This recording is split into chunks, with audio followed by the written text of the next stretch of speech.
Bom dia, sou Michele Ghislene, pedagoga e Master EZPAS. Eu trabalho com educação emocional e proteção ao abuso infanto-juvenil. Hoje eu vim aqui para nós falarmos sobre a importância de reconhecermos e agirmos conforme as emoções surgem. Então eu tenho um método que eu chamo de alfabetização emocional. E o que é a alfabetização emocional?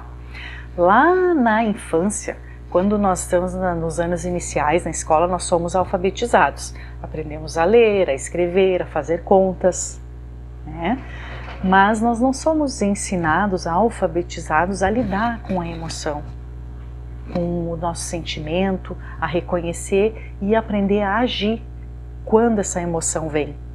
Então a alfabetização emocional, ela é o saber reconhecer, o saber compreender e lidar com a emoção de forma saudável, com o que nós sentimos e entender também o outro. Crescer sem saber lidar com a emoção ou com o que nós sentimos, ela impacta diretamente na nossa saúde mental, nos nossos relacionamentos e na forma como a gente convive em sociedade. E o que são as emoções? Sim, ok, entendi, mas e as emoções? O que são essas emoções? As emoções, a gente sempre tem que ter bem claro que não existe emoção boa ou emoção ruim. Então, todas as emoções elas têm uma função importante, que é para nos proteger, alertar, nos movimentar para a ação. Então, a emoção ela nasce através de um pensamento. Um exemplo, eu estou caminhando na rua, estou bem distraída e eu vejo um pitbull. Logo eu penso, perigo, perigoso. O que vai vir a primeira emoção? Sentir o medo? Mas daí eu penso, reconheço esse pitbull e vejo que ele é o pitbull do meu primo. O que já vem? Já reage de uma maneira diferente, porque eu conheço esse pitbull desde filhote e eu sei que ele vai ser inofensivo para mim. Ele não vai vir me avançar, não vai vir me morder, então eu me sinto segura mediante esse pitbull. Então, ou seja, a emoção é o quê? Eu penso, eu sinto a emoção e eu reajo com essa emoção. Então o problema de nós não saber identificar a emoção é que ela vai se transformando num sentimento. E aí sim, esse sentimento pode durar um dia, pode durar meses, pode durar anos, se essa emoção não for bem resolvida. Então qual que é a importância da gente identificar as emoções? Então nós raciocinamos antes de agir, Sempre nós temos que fazer uma pergunta: essa emoção é real ou ela está sendo criada pelo meu pensamento? Um exemplo, eu vou viajar, Então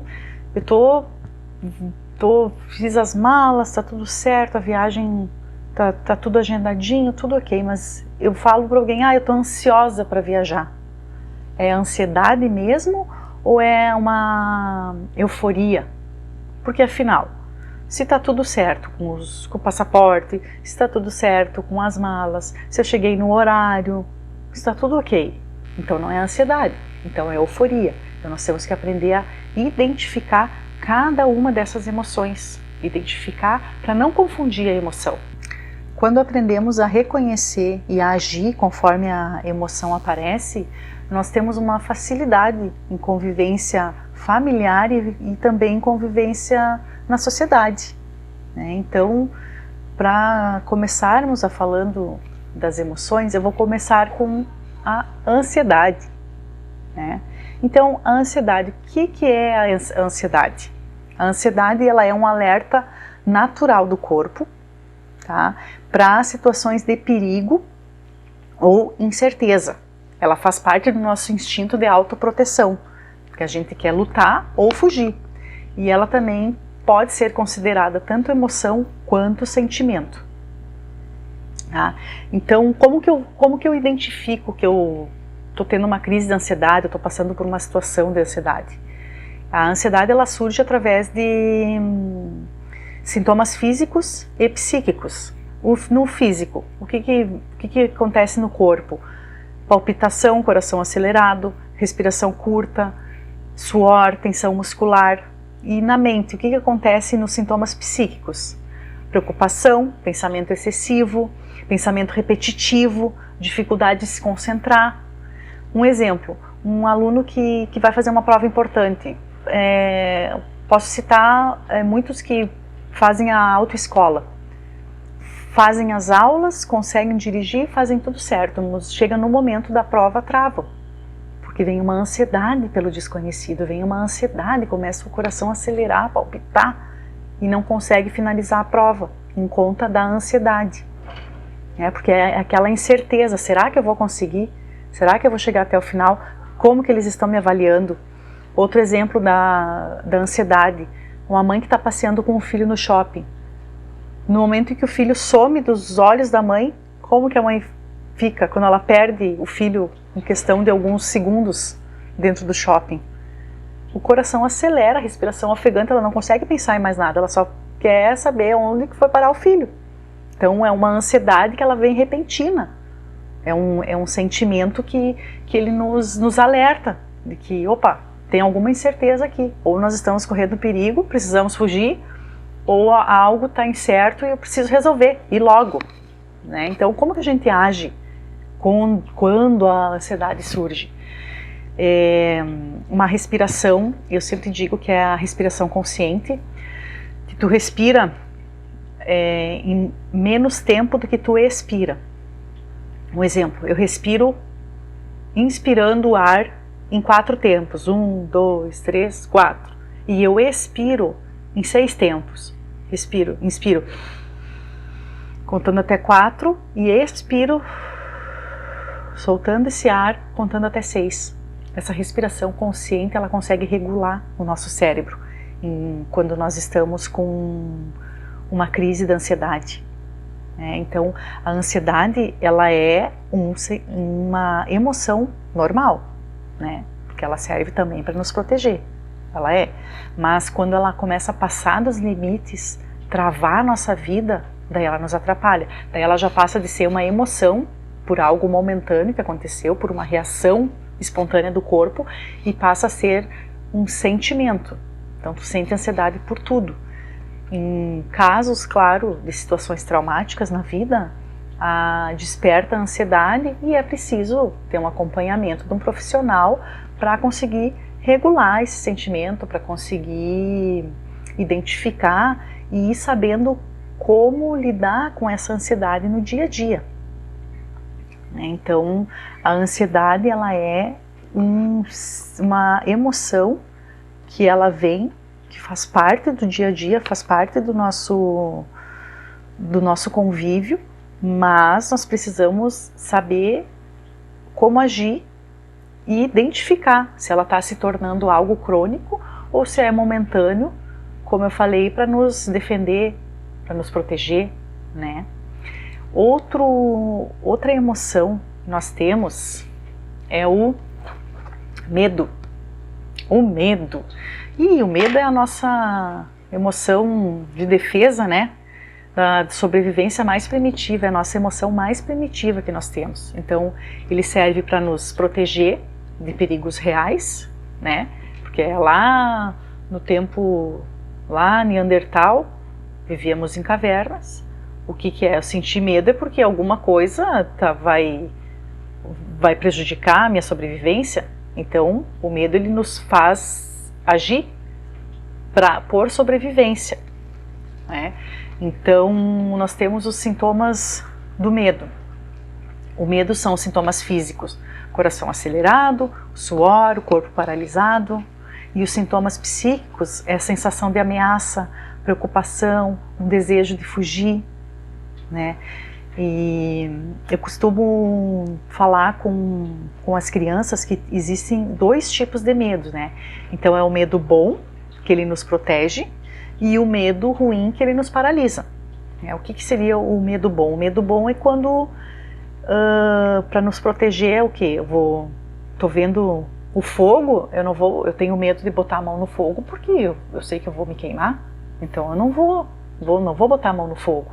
Né? Eu estou vendo uma cobra, eu não vou ali brincar com a cobra, porque esse medo que eu senti, né, para o animal peçonhento, eu sei que tem veneno, então ele vai me proteger. Mas existe o medo que ele paralisa. O medo que paralisa é quando a criança, um exemplo, tem medo de andar de bicicleta. Ela sabe que vai estar o pai de um lado, a mãe do outro, o cuidador, ela vai estar bem amparada e mesmo assim ela tem um medo de subir na bicicleta e andar, subir numa árvore, mesmo sabendo que ela está amparada, que não vai acontecer nada, ela tem um medo e esse medo é o medo ruim, que é o medo que nos paralisa, né? Então existe o medo da proteção, né? Que ele serve para nos proteger e ele é um instinto primitivo, né? Então como que a gente age, né? Quando estamos com medo? Então, a gente tem que sempre pensar, esse medo, ele é real ou ele é imaginário? Ele está vindo de uma criação da minha mente, eu estou aumentando isso? Ou realmente existe esse medo? Né? Nós como adultos, nós vamos fazer um trabalho, um desconhecido. Temos o medo porque é desconhecido, porque não sabemos. Mas no momento em que esse medo nos paralisa, ele começa a nos prejudicar. Então é aquela conhecida frase, né? Se sente medo, vai com medo mesmo. Porque tu sabe que é um medo imaginário, que ele vai te travar em algumas situações. Então nós precisamos saber como agir com esse medo, né? Então o medo ele serve como um alerta, não como uma prisão. Tá? O medo não é a coragem não é a ausência do medo, né? Mas é agir apesar de estar sentindo esse medo. Outra emoção que nós temos, que ela faz parte, nós temos que aceitar muito bem, acolher inclusive, né? Eu sempre falo com profissionais que nós temos que identificar e saber acolher é a tristeza. E a tristeza, né? Como que a tristeza surge? A tristeza, ela surge, é uma emoção que ela vem através de perdas, despedidas, quando a gente se sente frustrado e quando a gente sente uma decepção. Mas a tristeza também é necessária. Como todas as emoções, a tristeza também é necessária, porque ela faz a gente parar, refletir, se reorganizar. Eu costumo dizer que a tristeza é aquele momento em que a gente quer ir para a nossa caverninha, ficar quieto mediante algum acontecimento, né? Algum fato que mexeu profundamente conosco e é o momento da gente parar e refletir. Por que isso me deixou tão triste? O que isso gerou? O que gerou em mim? A partir desse fato que veio tanta tristeza. E a gente tem que acolher. A tristeza é um sentimento normal e ela faz parte também para o nosso crescimento. Né? Para identificar a alegria, nós precisamos da tristeza. Então a tristeza, ela é essencial também, como todas as emoções. Né? Então, como que a gente identifica assim, essa tristeza? A tristeza, a gente sente um peso, um desânimo, a vontade de chorar, falta de energia, né? Isso são sintomas físicos que vem a tristeza. Mas e na mente, na cabeça? Como que vem essa tristeza? Ela se manifesta assim, aquela vontade que a gente quer ficar sozinho, quer ficar um pouco mais quietinho, né? Ela vem através do sentimento de uma perda. Então ela é necessário. Muitas crianças elas têm episódios de tristeza quando elas mudam de escola, porque é o desconhecido e aí elas estão num meio em que elas não conseguem, no primeiro momento, se identificar e elas se sentem tristes. Também tem a tristeza, né, que nós sabemos as crianças que sofrem bullying, os adolescentes. Então a tristeza ela é necessária para a gente parar e refletir. E é muito importante acolher né? Ao perceber que uma criança, um adolescente está um pouco cabisbaixo, que não é normal, porque a tristeza ela vem, dura alguns dias, mas depois ela vai embora. Agora, se ela fica frequente, se transforma num sentimento, eu estou o tempo todo, o tempo inteiro triste, ela pode futuramente se transformar numa depressão. Aí sim, volto a dizer, precisa da ajuda de um profissional para reorganizar essa emoção, esse sentimento, para que possa ter uma vida plena, saber identificar o porquê que veio aquela tristeza, o porquê que veio aquela angústia, né? Muitas crianças, nós conseguimos perceber que muitas crianças que são abusadas, elas têm o sintoma, era uma criança alegre, era uma criança agitada, era uma criança feliz, era uma criança que conseguia acompanhar na escola e do nada começou a se isolar, começou a ficar triste, começou a perder o ânimo de ficar com outras crianças. Nós temos que ter um olhar para isso, porque opa, acendeu um alerta aí. Essa criança estava agindo de uma maneira e agora não faz um dia, nem 2 dias, nem 3 dias. Vários dias que está agindo assim, tem que investigar, né? Porque a criança muitas vezes ela não vai falar, ela vai ficar com aquela tristeza, não vai falar e uma simples atitude de chegar e acolher, abraçar a criança. Eu sempre uso com eles o abraço dos 30 segundos. É o abraço dos 30 segundos que faz com que a gente tenha uma troca maior de energia. Então eu digo, está se sentindo triste, não precisa falar nada. Dá um abraço. Não precisa falar nada, só dá um abraço daquela criança. Só acolhe aquela tristeza dela. Ela já vai, muitas vezes elas dão um suspiro, se sentem muito melhor após um abraço. Então é importante nós termos os olhos bem atentos para essa mudança de comportamento da criança, principalmente quando ela está com os sintomas, né, de uma tristeza profunda e que dura vários dias, dura semanas. Então é um olhar, é um alerta para que a gente possa tentar conversando, ter uma escuta especializada e conversando e tentando juntar os pontos para entender da onde que realmente está vindo essa tristeza com a criança, né? Então chegamos na emoção conhecida por todos, muito conhecida, que é a raiva. O senhor Raiva aqui do Divertidamente, que nos acompanha, né? Então a raiva. O que é a raiva? Para quando que ela aparece?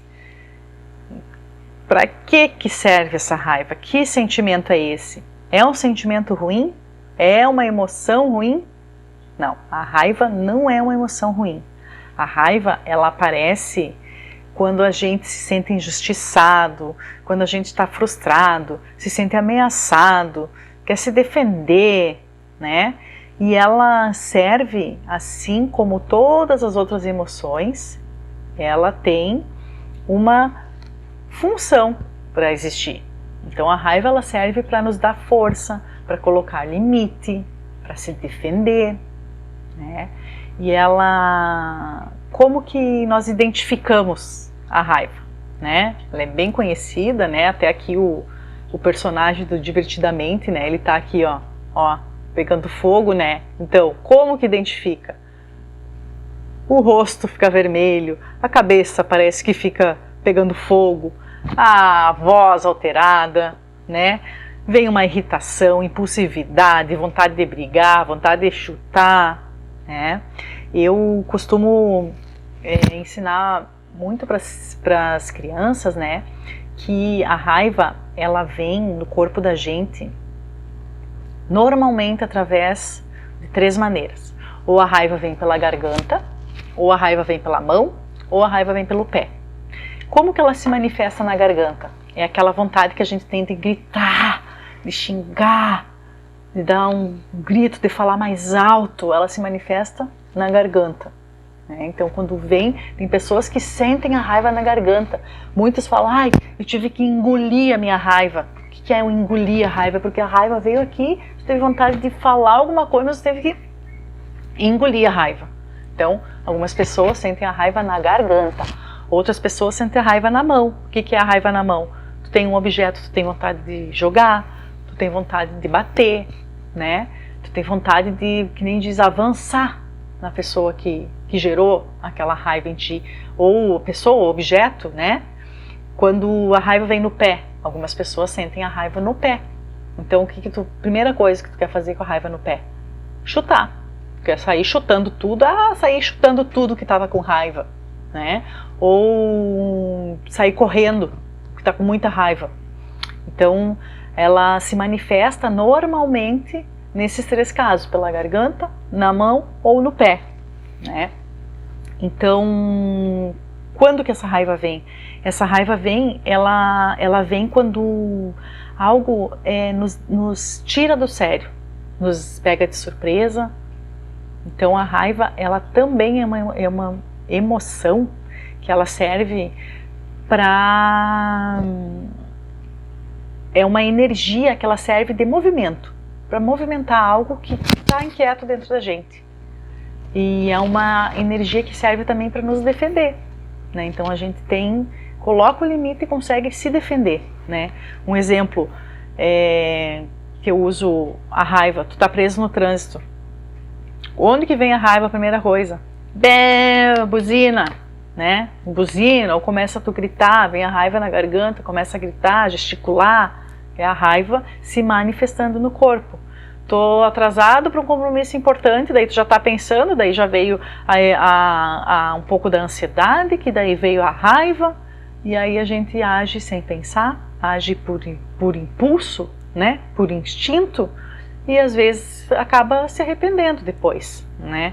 Então, como que eu reajo quando vem a raiva? A raiva, o pico da raiva, ela costuma durar no corpo da gente 30 segundos. Né? Então, quando algo despertou a raiva em nós, se nós conseguirmos raciocinar durante 30 segundos, esse pico de raiva, essa explosão da raiva, ela tende a ir baixando gradativamente. Então, 30 segundos é o pico maior e 1 minuto é o tempo que ela começa a amenizar. Então, eu sempre gosto de usar um exemplo da raiva, que uma vez em casa, tinha faxinado a manhã toda, tinha feito o faxinão em casa, e aí fiz o almoço, meio-dia, coloquei a mesa, né, fiz tudo. Aí, na minha percepção era o que? Nós vamos almoçar e o meu marido vai lavar a louça. Né? Então, já estava cansada, o dia inteiro, a manhã toda aquela função da faxina, né? E nós almoçamos e ele levantou da mesa e foi sentar no sofá. Nossa, a raiva veio na garganta, a raiva veio no estômago, eu tive vontade de explodir, né? Porque eu já estava cansada, criei uma expectativa e não foi cumprida aquela minha expectativa. A raiva, nossa.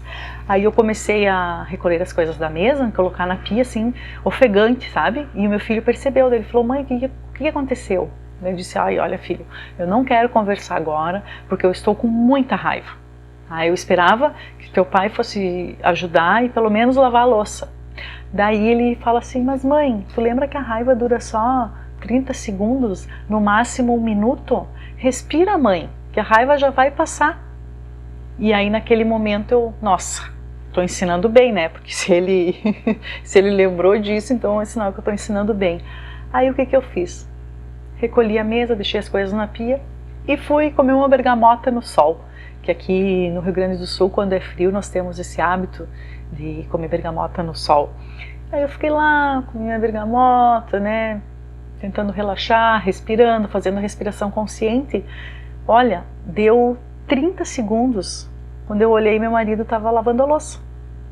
Ou seja, se eu tivesse reagido de forma impensada no momento de raiva, eu ia brigar, nós íamos ficar brigados o dia todo, o nosso filho ia ter visto uma cena que não ia ser positiva na memória dele.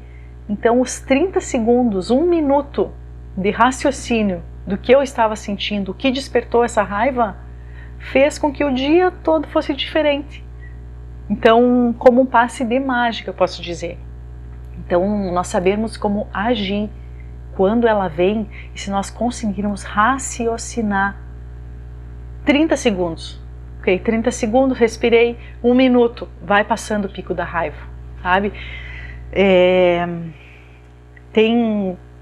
Usam também, quando tu tá com raiva, às vezes tu quer falar, gritar, bebe um gole d'água, segura, porque dá tempo do teu corpo regular e amenizar essa raiva e tu evitar muitos problemas, né? Porque a raiva, às vezes nós estamos no ambiente de trabalho, nós estamos num local público, dentro da nossa família, principalmente com os nossos filhos, né? Quando eles agem de uma maneira que nos tira do sério, né? Nosso primeiro instinto é sair chutando, que nem eu digo, né? Sair gritando. E não, se nós conseguirmos parar 30 segundos, 1 minuto, que é o pico da raiva, tende essa relação ser muito melhor, esse pico de explosão.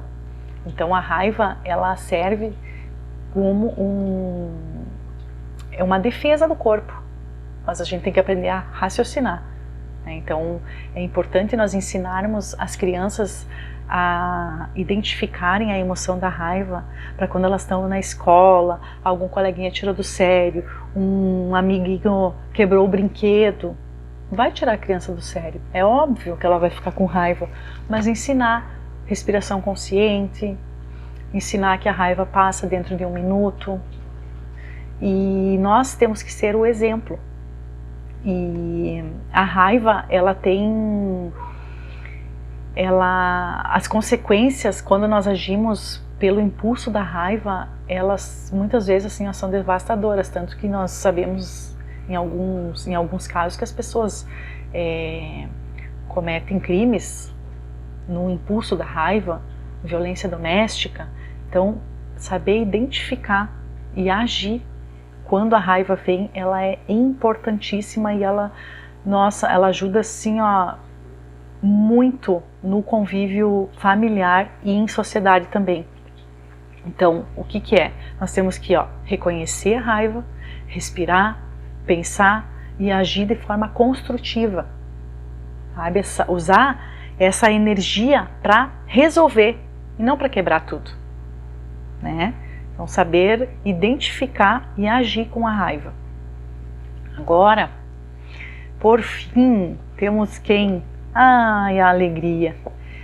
Essa emoção aqui, quem não gosta, né?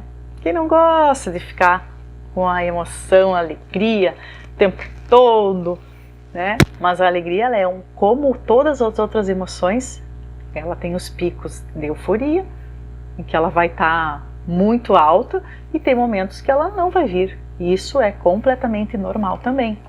Então é uma emoção da conquista, do prazer, da satisfação, e ela vem para reforçar as coisas boas, para nos dar ânimo, né? Como que a gente identifica a alegria? A alegria, ela está identificada no rosto, né? Um sorriso fácil, uma energia, uma aparência leve, né? No psicológico, como que vem a alegria? Nós temos prazer em fazer as coisas, nós temos vontade de compartilhar, vontade de ajudar, nós sentimos um entusiasmo, né? Um exemplo, a gente vê no olho de uma criança quando tu elogia um brinquedo, alguma tarefa que ela fez, a alegria, o rosto se abre, né? Como é importante elogiarmos as crianças quando elas fazem algo que elas estão vendo que elas fizeram bom, mas se vem o elogio, nossa, essa alegria multiplica, né? E a alegria também vem através de nós adultos, quando a gente conquista algum sonho, algum objetivo, né? Então a alegria nós temos que saber valorizar até nas pequenas coisas, né? Ela é um combustível para a vida, né? Quanto mais a gente reconhece e sente que estamos vivendo um momento de alegria, aquele momento de alegria, mais nós vamos conseguindo perceber a alegria em pequenas coisas. Então a alegria, ela também é um sentimento, é uma emoção, desculpa, ela é uma emoção que faz parte do nosso dia a dia, né? Então, nem sempre nós vamos ficar felizes, alegres o tempo todo, não. A pessoa que procura alegria o tempo todo, opa, para aí, alguma coisa tem. Então, muitas pessoas querem sempre essa sensação de euforia, de alegria, mas ela nem sempre está presente o tempo todo. Então, a pessoa em busca disso muitas vezes acaba entrando em vícios, né? Daquele prazer imediato, daquela alegria imediata, eu quero sentir isso mais e mais e mais, e acaba prejudicando a alegria também. E demasiada, ela pode vir a nos prejudicar. E qual é a diferença entre emoção e sentimento? Então, a emoção, ela é uma reação imediata ao pensamento. Ela é rápida e passageira. E o sentimento, ela é uma emoção que não foi identificada, ou não foi elaborada, não foi resolvida. Ela pode durar um dia todo, ela pode durar meses, pode até durar anos. Um exemplo, a pessoa que está vivendo um luto, né? A pessoa está vivendo luto. Então, o que é? O pensamento dela, estou vivendo um luto, eu perdi uma pessoa muito importante na minha vida. Estou vivendo um luto profundo. O que é essa emoção que eu estou sentindo? Estou sentindo tristeza? Sim, estou sentindo a tristeza. Ela faz parte desse luto. Eu vou sentir essa tristeza.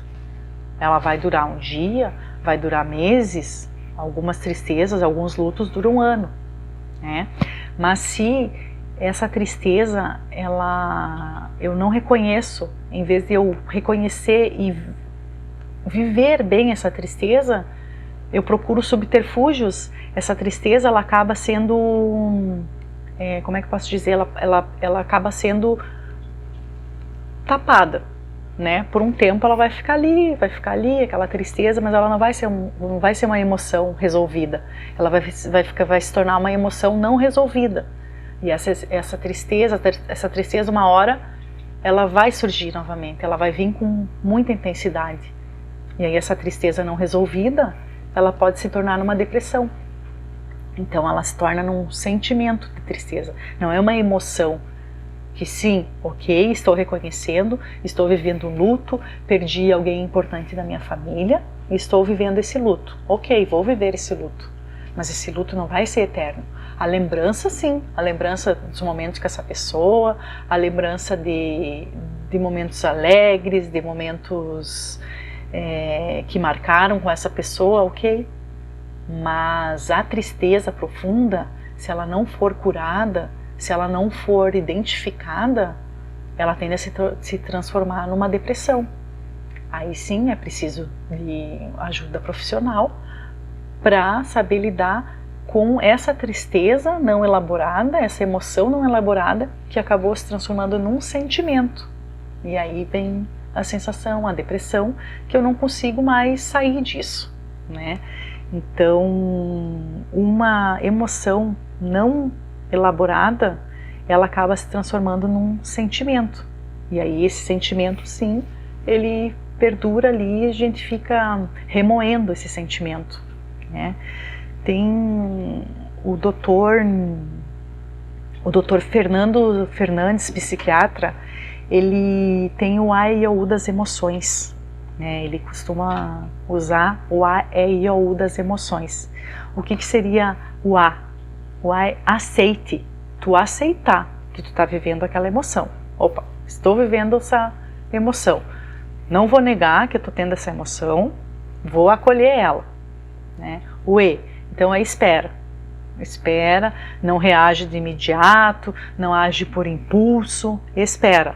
O I, o que é? Identifique, né? Eu vou identificar que emoção que eu estou sentindo. Eu vou nomear corretamente, lembrando que a ansiedade é diferente da euforia, o medo é diferente do pavor. Então, identificar corretamente, nomear corretamente essa emoção. O de observe. Observe os seus pensamentos, né? Porque os pensamentos, eles geram as emoções. Então, o que é esse pensamento repetitivo que eu estou tendo? Ele está se tornando uma emoção ou já está se tornando um sentimento? né? Então, observar os nossos pensamentos para que a gente saiba como agir com cada uma das emoções. E o U é um passo de cada vez, né? Agir de forma racional e sem ser impulsivo. Então, o A, aceite, E, espere, o I, identifique, o O, observe e o U, um passo de cada vez, né? Porque dentro do nosso cérebro nós formamos as trilhas neurais, né? Então é assim, ó, como o cérebro ele forma trilhos, que são caminhos automáticos de pensamento. Então se a gente não se propõe a mudar o hábito, a reconhecer a emoção, a saber como agir com ela, nós criamos esses trilhos dentro do cérebro que eles vão, que nem quando nós estamos caminhando uma trilha que fica bem marcadinho, né, o chão, porque tu está sempre passando por ali. No momento que tu começa a mudar o pensamento, começa a mudar o hábito, essa trilha tende a sumir e vai formar uma nova trilha, né, uma nova passagem.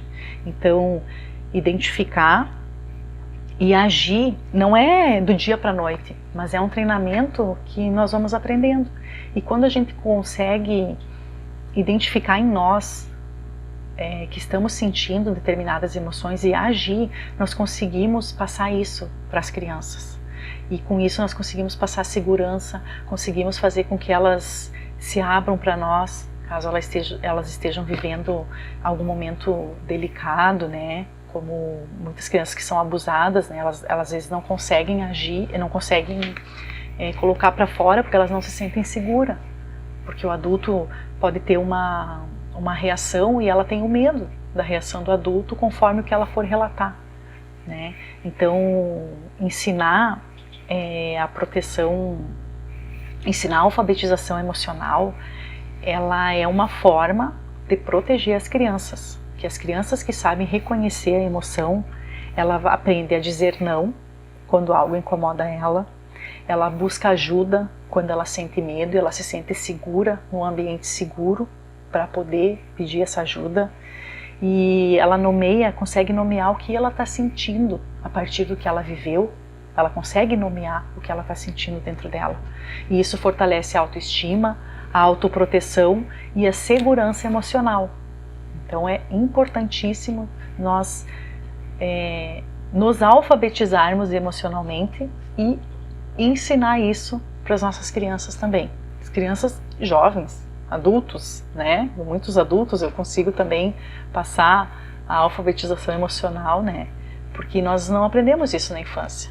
Então se nós estamos dispostos a fazer um novo trilho cerebral, né, dentro do nosso cérebro, para mudar esses hábitos, reconhecer e agir conforme cada emoção vem, nós temos um benefício gigantesco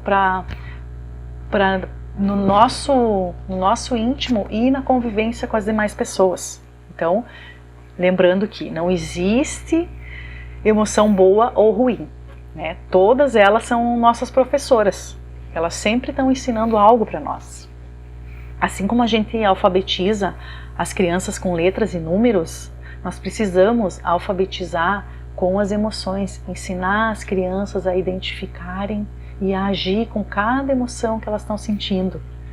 E educar emocionalmente é uma forma de prevenir, proteger e promover a saúde mental desde a infância.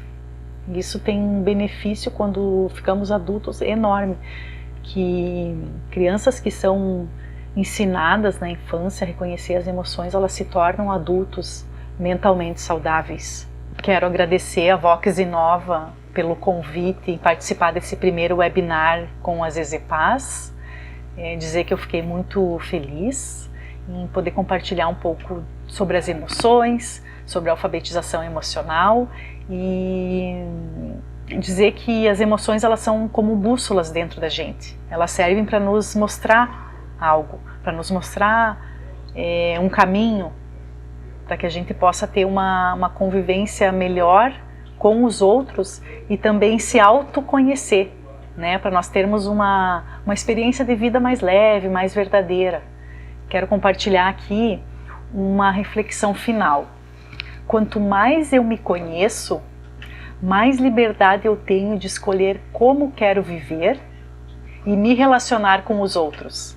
Então, muito obrigada pela oportunidade e muito obrigada pela escuta.